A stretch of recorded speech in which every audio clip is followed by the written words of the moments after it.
Good day ka amazing. It's amazing day. Yeah. Tingnan nyo naman, no? 6:30 pa lang ng umaga. Ang init-init na dito sa aking pwesto. Sa aking munting gym. Wow, gym, di ba?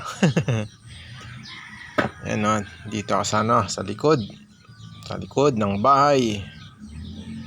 Yan, kanina nag-stretching na ako. Kaya nagpo-poly na ako. Bubulol ako. Ayun, kita nyo naman ang aking affected. Yan o, yung banda rito, yung right side, yan ang affected ko. Pero sa palagay ninyo, malaki na ba ang improvement? Kasi dati payat yan o. Ngayon nagkalaman, tapos tumataba ako. So, hindi ko maiwasan na tumaba kasi lahi naming mataba eh. Ano? Kita nyo? Kahit na mainit. 6:30 pa lang. Ganyan, mga alas 7 hanggang alas 7 ako dyan kasi natin yung init ng kasi sabi nila is vitamin D. Nakakataas ng energy ang ating immune system. Wow. Immune system. Yan, tignan nyo naman, stretching para malayo sa injury. Yan o.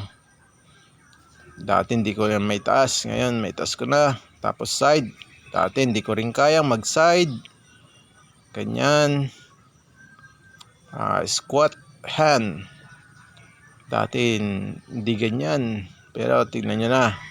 Alam ko na nakikita nyo naman na malaki na improvement. At alam ko nasa isip ko is malaki na talaga.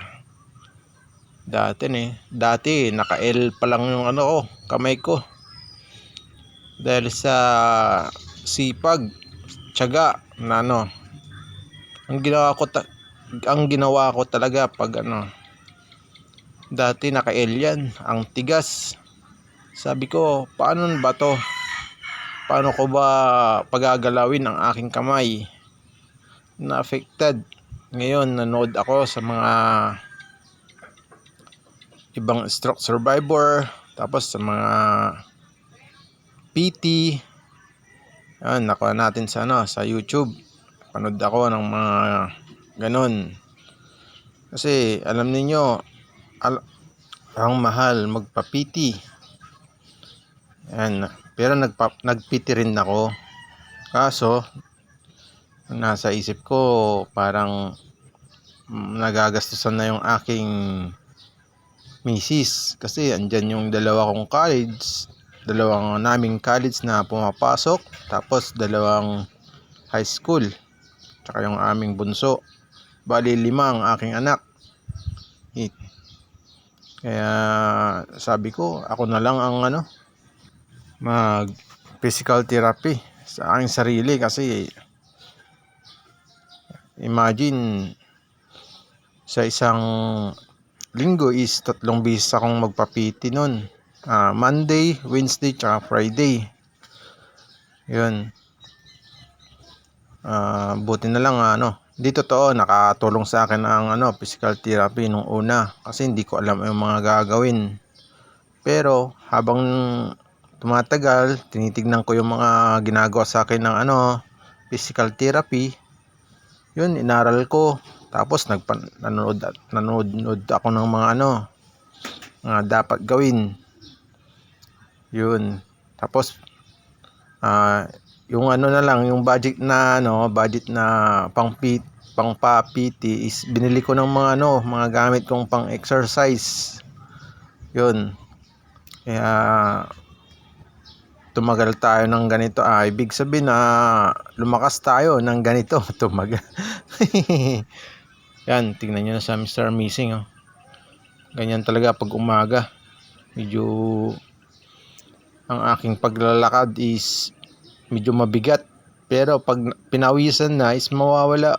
ganun din ba kayo mga ka-stroke pag gising nyo ng umaga tapos hindi pa kayo nakapag-exercise, hindi pa kayo napawisan, is ang bigat. Oo, ang bigat talaga. Tingnan nyo naman, pati sa paglalakad, slow motion. Pero mamaya pag pinawisan na ako, medyo mabilis na rin ng konti. Pero hindi pa rin yung normal na alam nyo naman pag ang stroke, di ba? Yan, tignan nyo naman si Mr. Amazing pag maglakad sa umaga. Yan, tignan nyo yung kamay ko, naka-L pa rin. Yan ang problema ko talaga, tapos sa rest, tapos mga finger. Yan ang gagawin ko naman, yung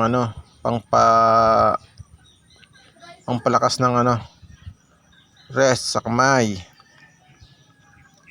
Ginagawa ko yan mga lang 5 times kasi medyo may kabigatan yung poly natin. Tinamad akong magbawas.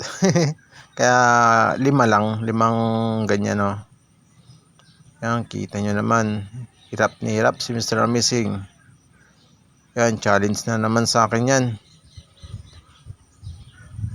Ang gusto kong yan, hindi sa muscle. Gusto ko lang palakasin yung rest. Yan tingnan nyo. Diba? Mukha pa lang ni Amazing. Hirap na. Yan.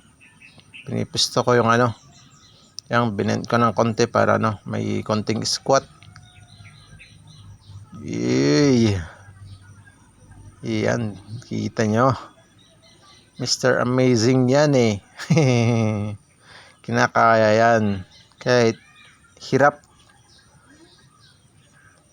Pero sa mga normal, siyempre alam natin na madali lang yan sa kanila. Pero sa atin mabigat na, pero challenge din. Kaya sa mga stroke survivor na huwag nyo munang gagayain to kasi may may laman na yung aking affected na muscle. Kaya mga pwede na. Gawin nyo muna is mga maliit, mga mababang bigat, mga 2 pounds, 3 pounds, ganun lang. Tapos sanayin nyo yung mga affected hanggang tumatagal, dadagdagan nyo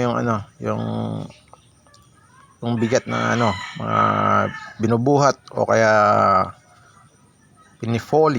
poly. Nako. Nabulol na naman si Mr. Amazing. Yan, kita nyo naman Mr. Amazing yan Uy, tignan nyo.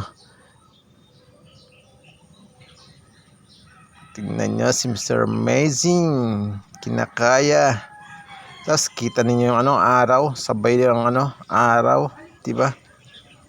Sigurado labas ang pawis. Yan, tignan nyo ang pang-5 or pang-7 yata. Naka-7 ako niyan. Tignan mo, matigas na, pero pinigilan ko na sarili ko. Last ko na yan kasi mahirap na, baka maputukan ulit. Maputukan ulit ng ugat, mahirap na. Kita nyo si Mr. Amazing may konting marching para tingnan nyo na. Kalimutan ko yung wedge. Mas maganda sana pag may wedge yung affected na paa tapos marching. Yan, isa ring nagpapalakas. Tingnan nyo Kaya mga ka-amazing, nagpapaalam na ako ulit. God bless, ingat palagi, and positive vibes. Bye-bye.